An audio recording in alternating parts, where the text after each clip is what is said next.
In the introductory lecture yesterday, our attention was drawn to the fact that certain events in the more ancient history of mankind can be rightly understood only when we not merely observe the forces and faculties of the personalities themselves, but when we realize at the outset that through the personalities in question, as through instruments, beings are working who allow their deeds to stream down from higher worlds into our world.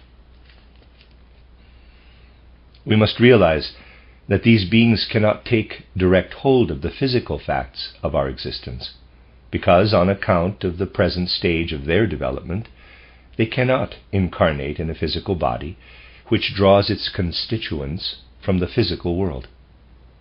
If, therefore, they desire to work within our physical world, they must make use of the physical human being, of his deeds, but also of his intellect, his powers of understanding. We find the influence and penetration of such beings of the higher world the more clearly in evidence the farther back we go in the ages of the evolution of humanity. But it must not be imagined that this downpouring of forces and activities from the higher worlds into the physical world through human beings has ever ceased. It continues even into our own time. To the spiritual scientist, who for years now has been absorbing principles which lead his feelings and ideas to accept the existence of higher worlds, to him a fact such as this will certainly, from the outset, be to some extent comprehensible, for he is accustomed always to draw the connecting threads which link our knowledge, our thinking, our willing, with the beings of the higher hierarchies.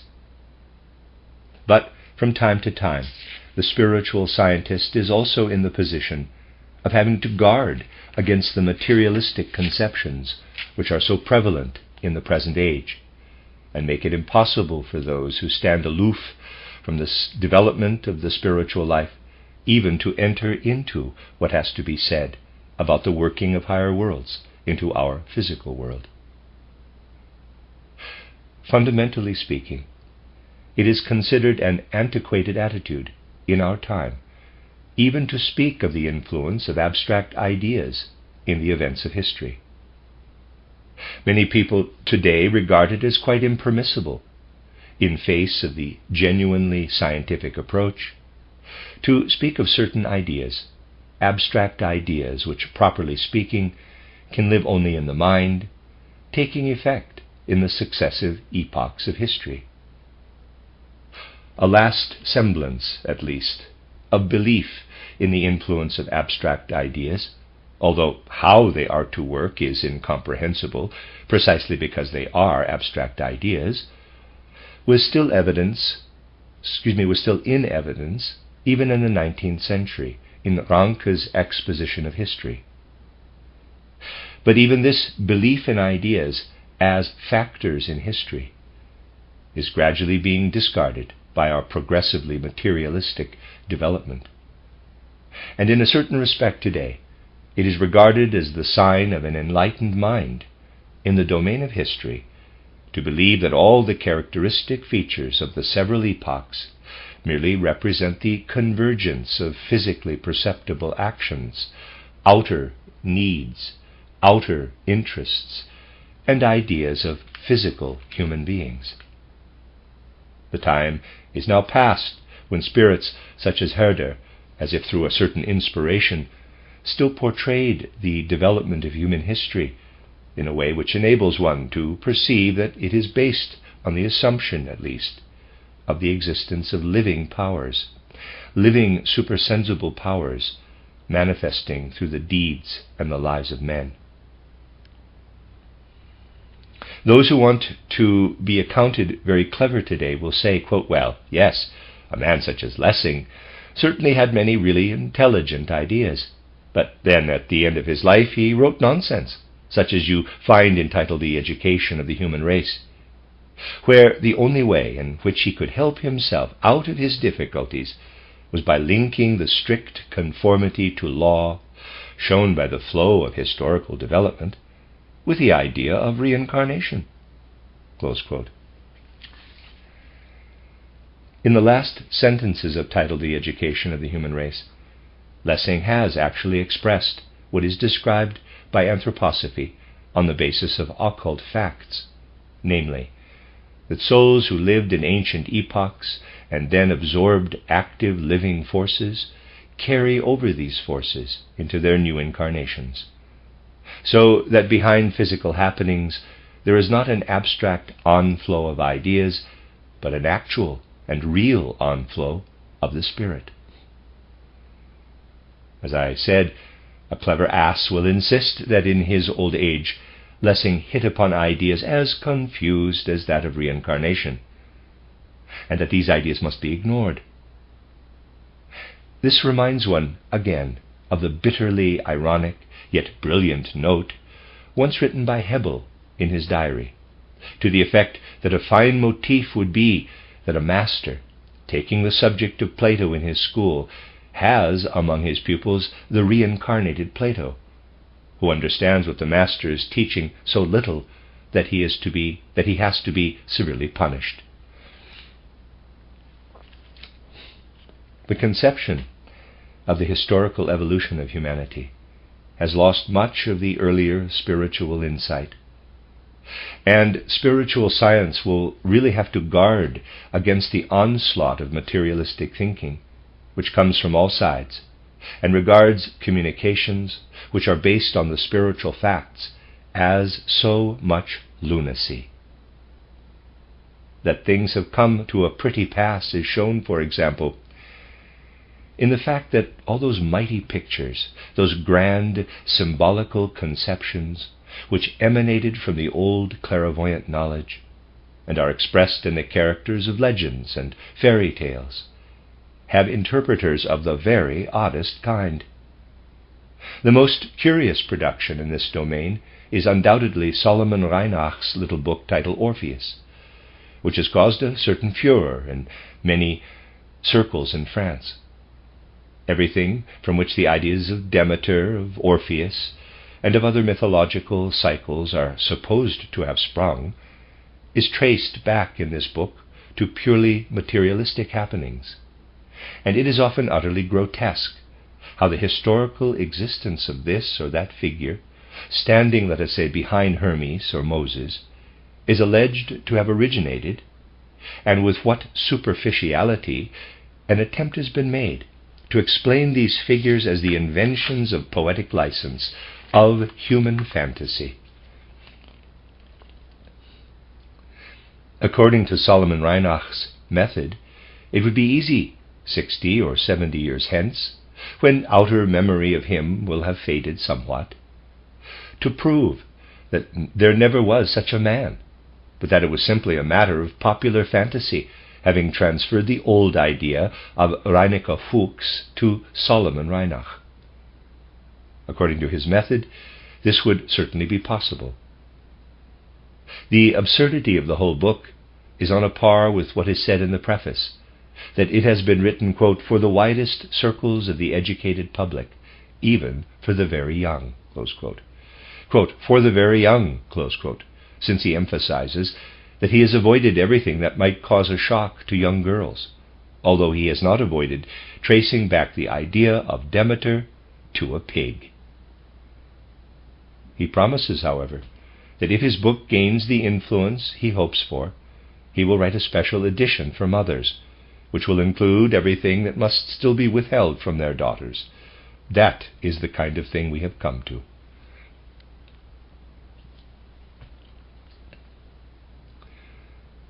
One would like to remind students of spiritual science particularly that it is possible to prove on purely external grounds that spiritual powers, spiritual forces have worked through human beings right up to our own century, and is quite apart from the purely occult, esoteric research with which we shall be mainly concerned here.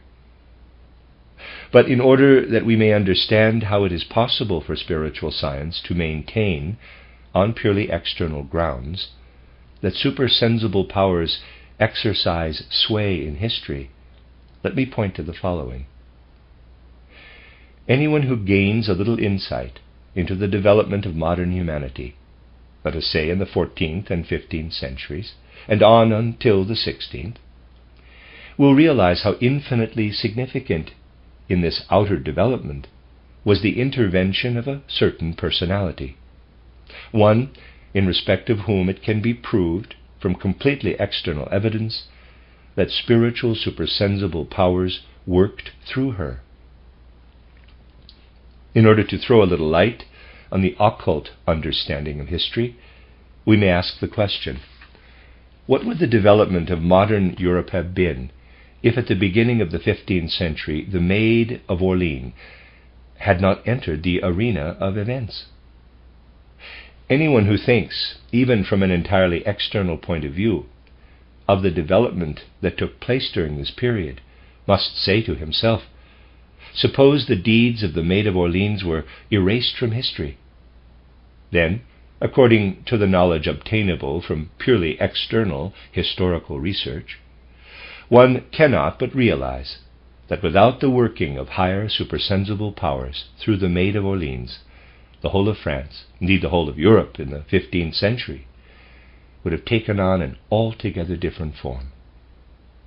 Everything in the impulses of will, in the physical brains of those times, was directed toward flooding all Europe with a general conception of the state which would have extinguished the folk individualities, and under this influence a very great deal of what has developed in Europe during the last centuries through the interplay of these folk individualities would quite certainly have been impossible.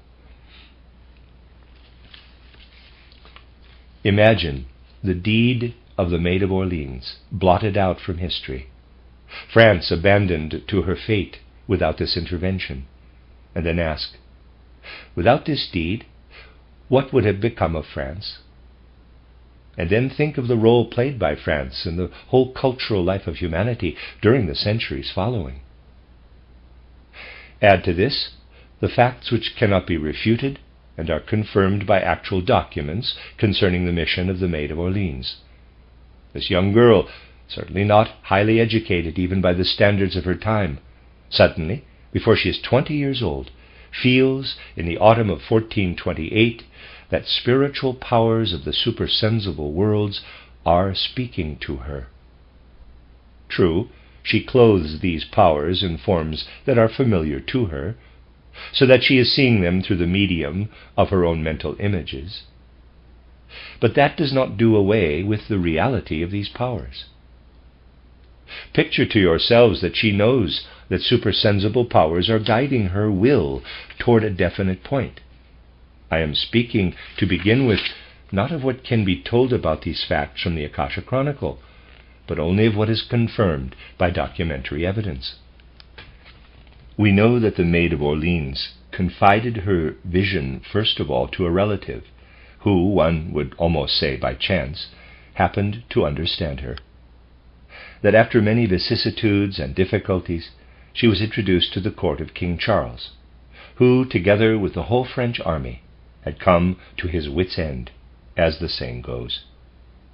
We know, too, how after every conceivable obstacle had been put in her way, she finally recognized and went straight to the king, who was standing among such a crowd of people that no physical eye could have distinguished him.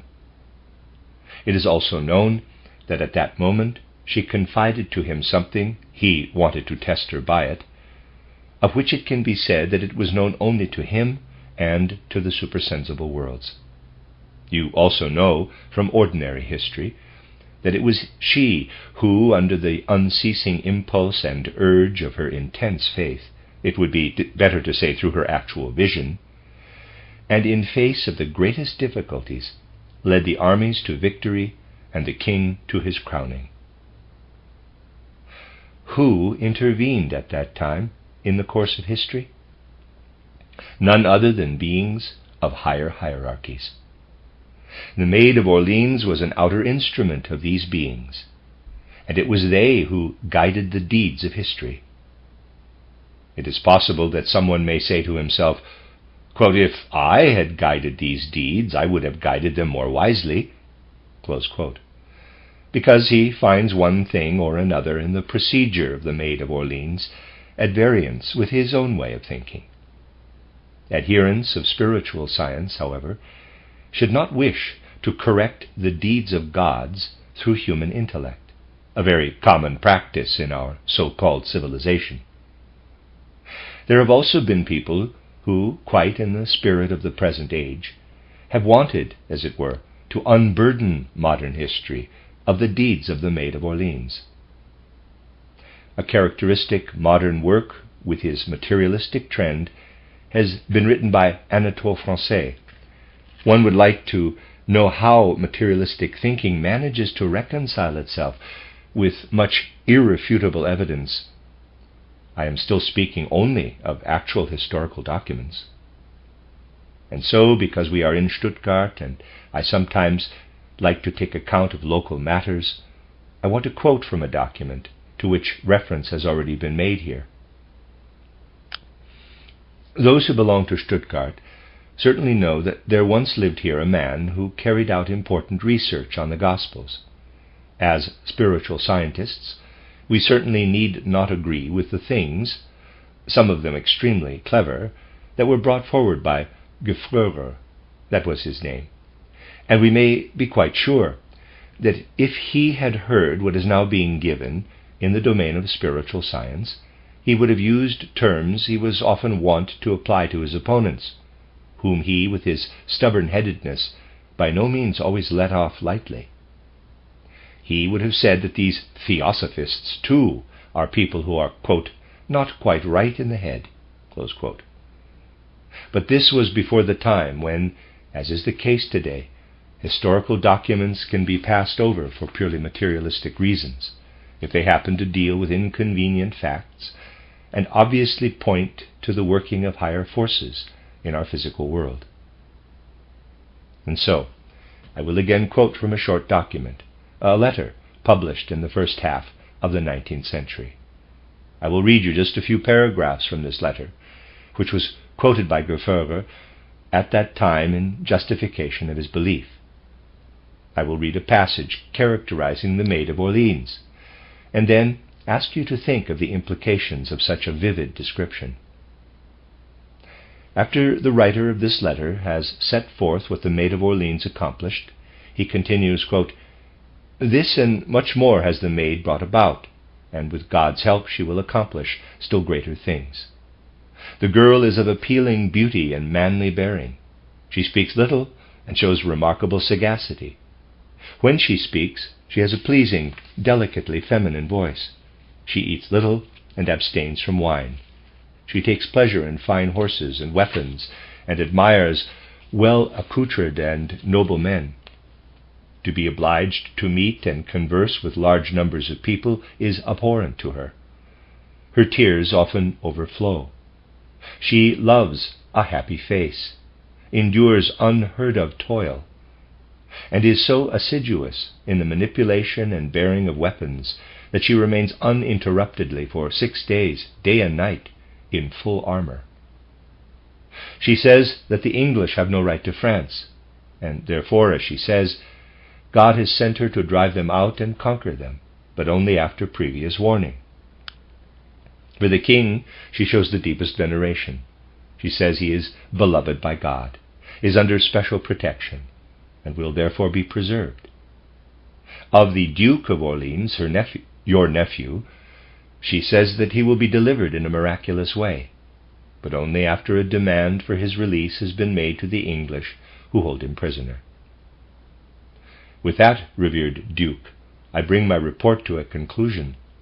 Still more wonderful things are happening and have happened than I can write of or describe to you in words.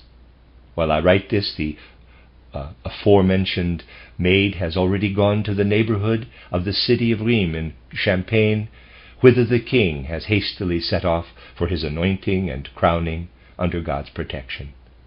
Most respected and powerful Duke and greatly venerated Master, I commend myself to you in all humility, while praying the Almighty to protect you and fulfill your desires. Written at Bitteromus, the 21st day of June in the year 1429, your humble servant Parzival, Lord of Bonlanith, Councillor and Chamberlain of the King of the French, and of the Duke of Orleans, Seneschal of Berry. Close quote. Steiner again. This letter was written by one who knew the Maid and was in close contact with the king.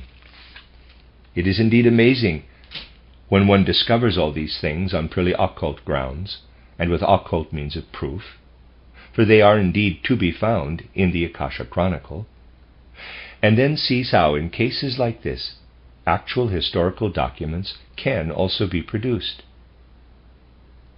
In short, it seems almost madness to doubt what was working through the Maid of Orleans. And when we also take into consideration the fact that through her deeds, the whole history of modern time assumed a different aspect, this gives us the right to say that here, verified by documentary evidence, we can see the direct intervention of the supersensible worlds. When the spiritual researcher goes further and seeks in his own way for the one who was the real inspirer of the Maid of Orleans, he finds something very remarkable as he investigates the successive epochs of time. He finds that the same spirit who worked through the Maid of Orleans as his instrument at that time had inspired in a quite different form, a quite different way, another personality who was a philosopher at the court of Charles the Bald. This was Scotus Erigena, through whose philosophical and theological ideas in an earlier period Europe had been so deeply influenced. And so we see that the same powers work in different epochs, in a different way, through human beings who are their instruments, that there is continuity, an onflowing stream of happenings in what we call history. I showed you yesterday how a significant myth of Babylonian Chaldean times points to the penetration of the spiritual worlds into men, upon whom much depended for the third post-Atlantean period, for the whole of historical development in ancient Chaldea, in ancient Babylonia. But we must now also observe, from the standpoint of occult science, the two personalities hidden behind the legendary names of Gilgamesh and Eabani. In the sense of occult history, we have to see in them personalities who stand at the starting point of the Babylonian Chaldean epoch of culture.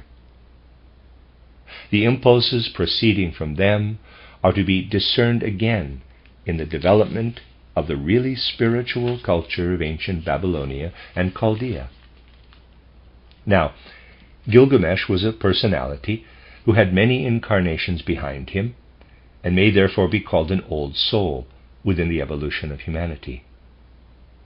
You know from the book titled Occult Science that during the Lemurian epoch of Earth evolution, only very few human beings had outlasted, on the Earth itself, the happenings of this evolution, that only a few remained on the Earth during the Lemurian epoch, that before the actual danger of the mummification of everything human began, the majority of souls withdrew from the Earth to other planets, continuing their life on Mars, Saturn, Venus, Jupiter, and so forth.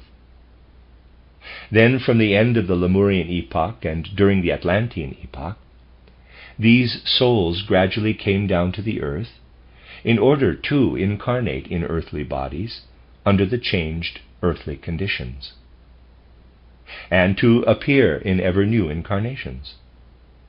Thus there are souls who came down comparatively early from the planetary worlds, and others who came down late, indeed not until the later periods of Atlantean evolution. The souls who came down early have therefore more incarnations behind them in Earth evolution than those who came down later. Hence we can call these latter, in contrast to the former, younger souls, souls who have taken less into themselves. The individuality hidden behind the name Gilgamesh was an old soul, and a younger soul was incarnated in Eabani, at the starting point of the Babylonian civilization. Indeed, in connection with human souls being younger or older in this sense, something very remarkable discloses itself.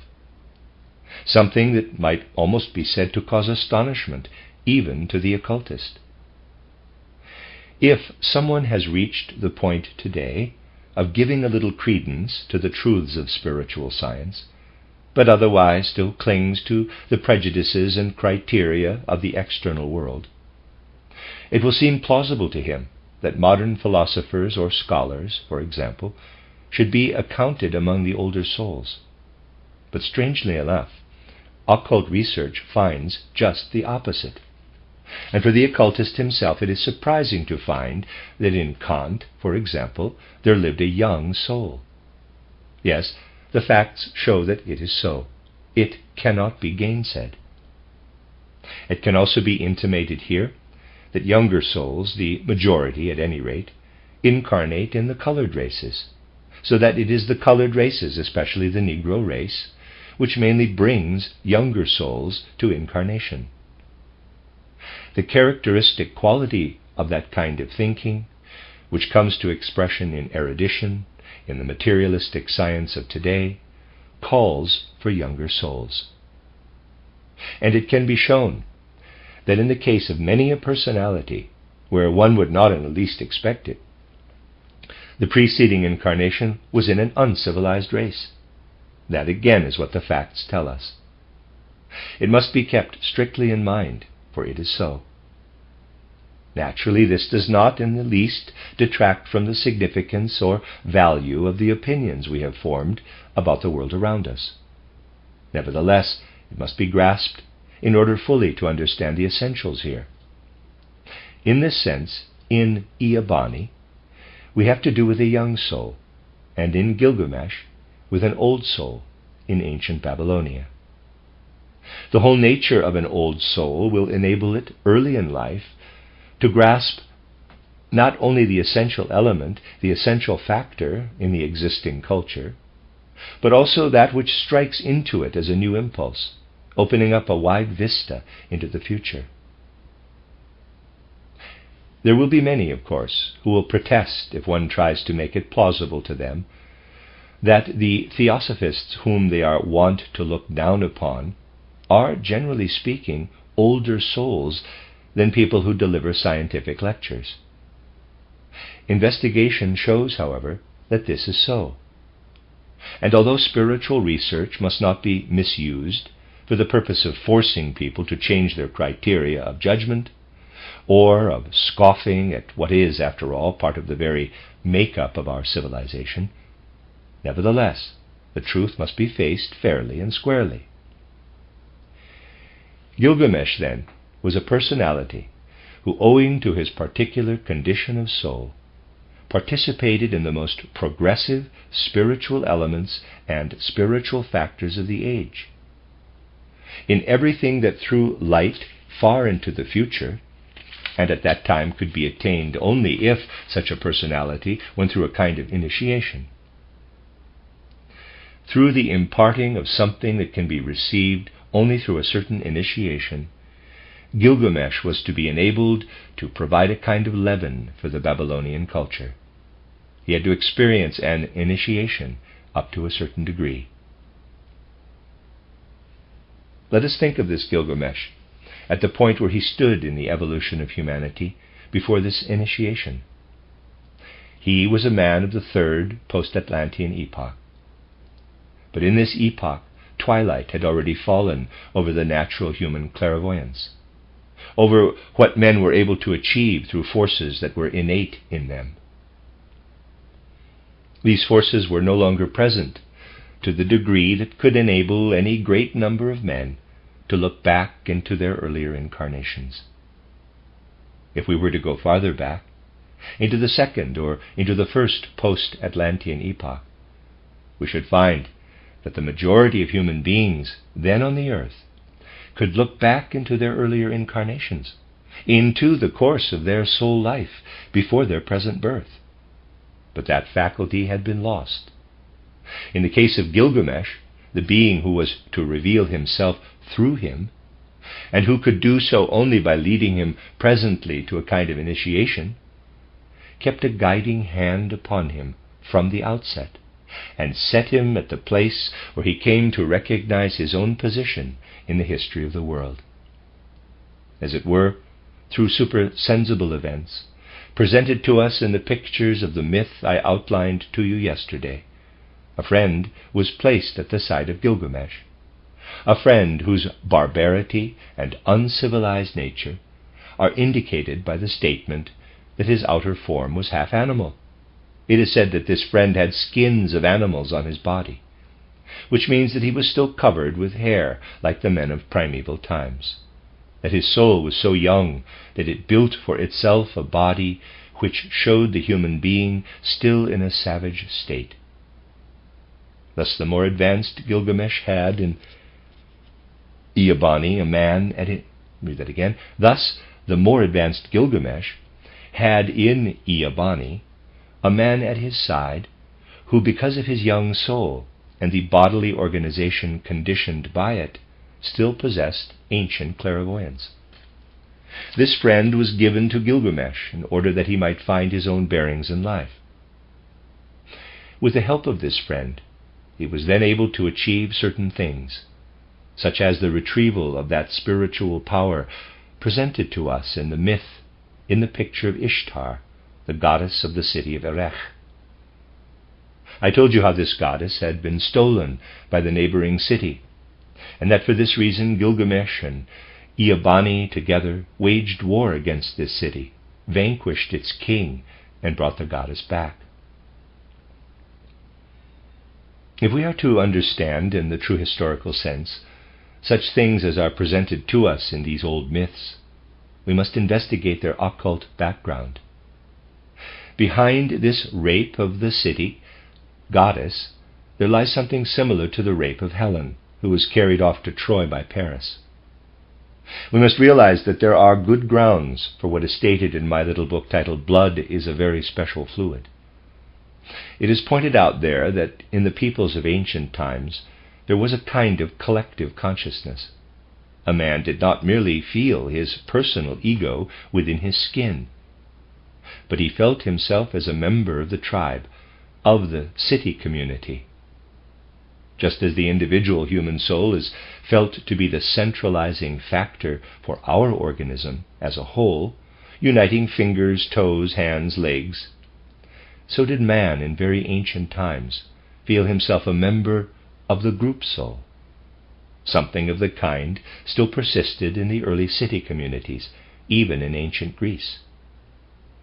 One common spirit, a folk egohood, a tribal egohood, lived and weaved through the single personalities of the tribe or folk. But whatever could come to men's consciousness from this collective egohood had to be under the guidance of the mysteries in the secret temples, where the priests directed the common spiritual affairs of a city or a tribe. And it is not a mere figure of speech, but in a certain sense an actual reality to say that such a temple sanctuary served as a dwelling place for the city ego, for the group soul. There, this group soul had its habitation, and the priests of the temple were its servants.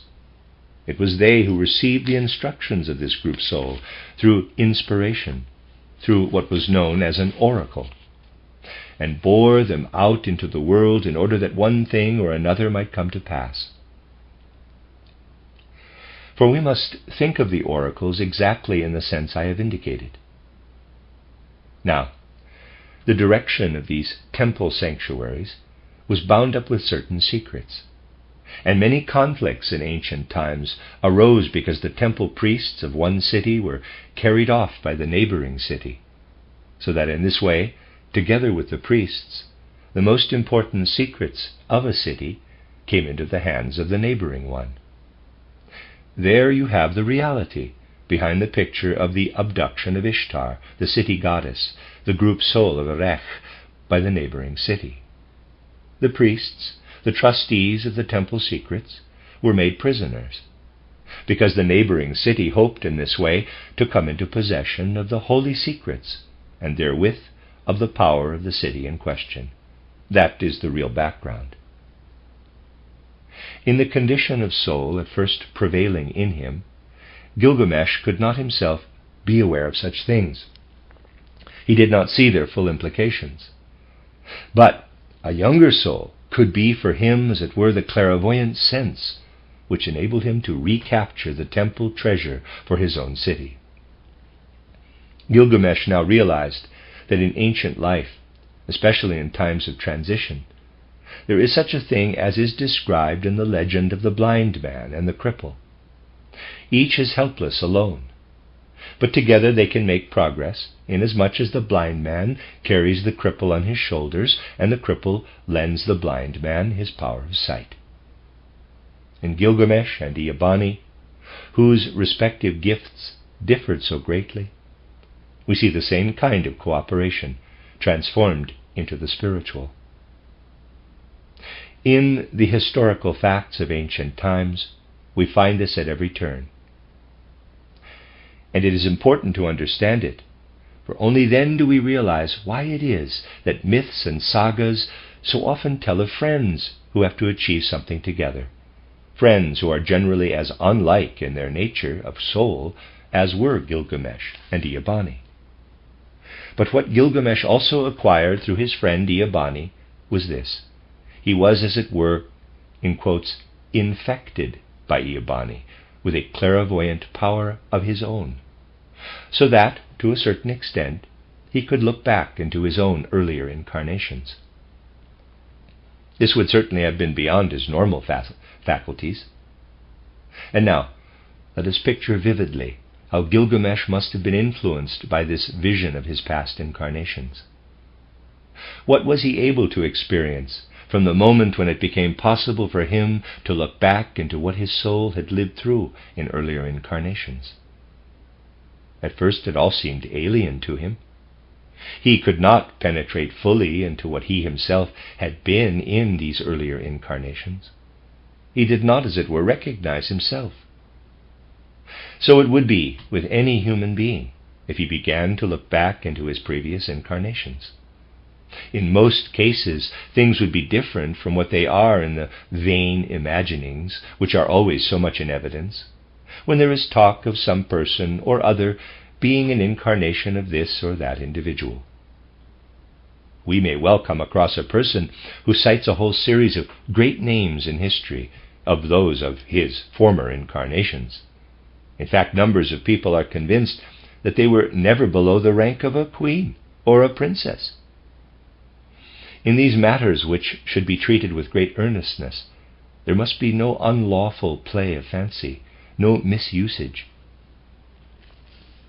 Now, one who, like Gilgamesh at that time, begins to look back on his successive incarnations, may also now and then be veritably astonished. Gilgamesh himself looked back to incarnations when he was still involved in all kinds of conditions determined by the sway of the group soul. To be sure, he had, in a certain respect, as a person, worked his way out of these connections. Through Eabani, he had also come to know, for the first time, the whole import of what is symbolized in the myth through the figure of the city goddess. But when he looked back, there was much in his earlier incarnations that did not please him, that went against the grain.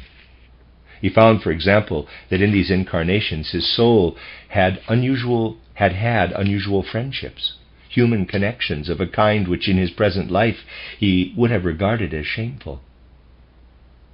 Thus, in face of what the city goddess had revealed to him indirectly, through Eabani, he began in a certain way, as the myth indicates, to upbraid, to reproach his own soul. In the myth it is said that he reproaches the goddess about her lovers, for he is jealous of them. He is looking, as it were, across the horizon of his own soul, and the visions are living realities before him, as real as human beings who stand around someone in the physical world, eliciting feelings of sympathy or antipathy toward them. In the reproaches leveled by Gilgamesh against the goddess, we perceive that he is really speaking in terms of what is happening in his own soul. Thus, for example, when it is said that he reproaches the goddess about her previous relationship with one who is called Ishwilanu in the myth, this signifies that his own friendship with a certain person who had been his master's gardener in the preceding incarnation was not pleasing to him. What took place in the soul of Gilgamesh, and which first imparted to it that inner content, that inner realization, which he needed in order to become the inaugurator of the Babylonian civilization, all this is shown to us in the picture of the regaining of a certain clairvoyance, of the ascent into supersensible worlds, which, because he was an old soul, were in a certain sense lost to him. This is shown to us in the myth. And then Gilgamesh was to undergo a kind of initiation by being led back to that kind of vision which his own soul had possessed during Atlantean incarnations. What the myth presents as the journey over the sea and the wanderings of Gilgamesh to the west is nothing else than the inner path toward initiation, by which his soul is led upward to spiritual heights, where it can perceive its ancient Atlantean surroundings, when, still clairvoyant, it had gazed into the spiritual world. The myth tells that on this, his spiritual journeying, Gilgamesh was brought to the great Atlantean being Xisuthros. This was a being who belonged to certain higher hierarchies, and who during the Atlantean time lived in the sphere of humanity, but was afterward transported from the world of men to dwell in higher regions. Gilgamesh was to meet this personality in order that through beholding him he might come to know the condition of souls when they are able to look into the spiritual worlds. Thus he was to be led upward again into the spiritual spheres by beings transported in his life of soul into Atlantean times. And when he is bidden not to sleep for 7 nights and 6 days, this signifies nothing else than an exercise which was to make the soul capable of penetrating fully into the corresponding spiritual regions. When we are now told that he was not able to endure the test, this again signifies something of great importance, namely that Gilgamesh is represented as a personality who was brought to the very brink of initiation, who was destined, as it were, to look through the portal of initiation into the mysteries of the spirit, but, owing to the conditions of the times, was not able to penetrate fully into their depths. In short, this is intended to indicate that the inaugurator of the Babylonian civilization had remained at the portal of initiation, that he could not look with full clarity into the higher worlds, with the result that he gave Babylonian culture the stamp that is a sign of no more than a glimpse into the secrets of initiation. We shall now see that the nature of external Babylonian culture is indeed such that it confirms what has just been said. Whereas, for example, everything points to the fact that Hermes was a personality who gazed into the very depths of the holiest secrets of initiation, and could therefore become the great inaugurator of the ancient Egyptian culture, it must be said that the Babylonian culture was prepared in the way I have just described, through a leading personality who had in his soul all those qualities which develop when penetration into the innermost essence of initiation has not been fully achieved. Hence, historical development in ancient Babylonia gives clear evidence of an external culture and an inner esoteric culture running parallel to one another. Whereas, in the life of ancient Egypt, there was greater interplay between these two aspects. In the ancient culture of Babylonia, they fell apart. and within what must be regarded as the Babylonian culture, inaugurated by Gilgamesh, there was enshrined the content and substance of the most sacred, most hidden mysteries of the Chaldeans. The initiates of these mysteries were indeed initiated into the innermost secrets, but this influence flowed through the external culture only as a tiny stream. This external culture proceeded from the impulse given by Gilgamesh. Everything that has been said points to the fact that Gilgamesh, as a personality, had not actually reached the point where he could have experienced complete initiation. But just because, at the time in which he was working, he did not give effect to his own personal impulses, did not impart his own personal forces to the world, he was very specially able to let one of the spiritual beings we place in the rank of the fire spirits, the archangeloi, work through him. Such a being did indeed work through Gilgamesh, and it is in a fire spirit that we must see the source of the ordering of Babylonian life and its impelling forces, for which Gilgamesh was the instrument. So we shall rightly conceive of this Gilgamesh in a picture that suggests the symbol of the ancient Centaur. Such ancient symbols correspond more closely to reality than is generally supposed. A centaur, half man, half animal, was always intended to represent how in the more mighty of men of old, the highest spiritual manhood, and that which united the single personality with the animal organization, in a certain sense, actually fell apart. Gilgamesh gave the impression of a centaur to those who were capable of judging what he was, and it is the same to this day. Remarkably enough, this picture of the centaur is cropping up again in the field of modern scientific thought. There has recently been published a book which sets out to base itself entirely on scientific facts, and yet goes to work with a certain absence of prejudice.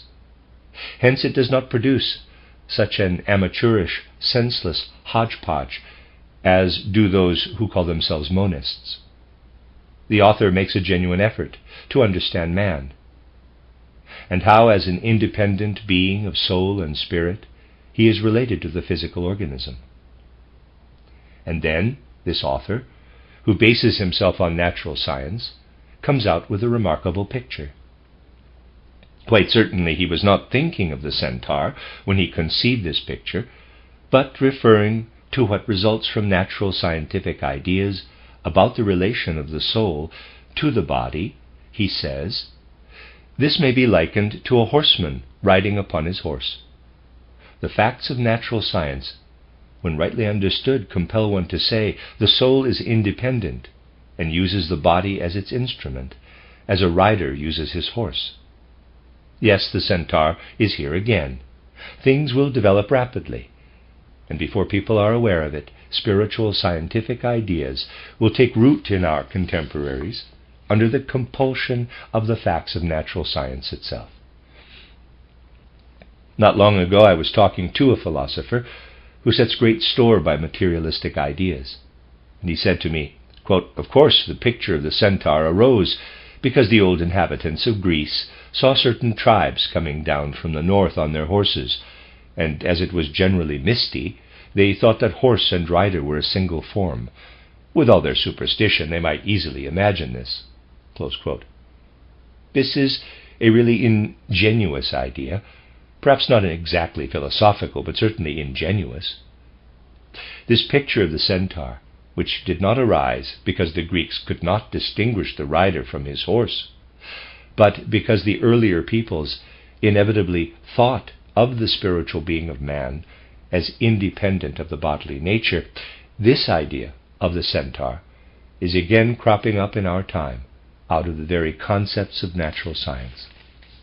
It must therefore be said that despite all materialistic ideas, we are coming to the point today when materialism itself, if only it will take the facts as they really are, will lead by and by to to what spiritual science has to say from its occult sources. But if, in line with our studies, we want to focus our occult observation upon a figure such as Gilgamesh, who has already become an object of interest to external research, we must realize that there we have to do with penetration by a being of the spiritual hierarchies. So that while we must in truth see every human being in respect of his spirituality in the picture of the Centaur, in the case of one who works as Gilgamesh worked, we must recognize in addition that the spiritual part of the Centaur is directed by higher powers, who are sending down their forces to further the progress of humanity. And we shall find on going farther back into history that this is revealed even more clearly. We shall also see how modification takes place in the course of the ages up to our own time, and how spiritual forces, when they work through human beings, assume constantly different forms the nearer we come to the immediate present.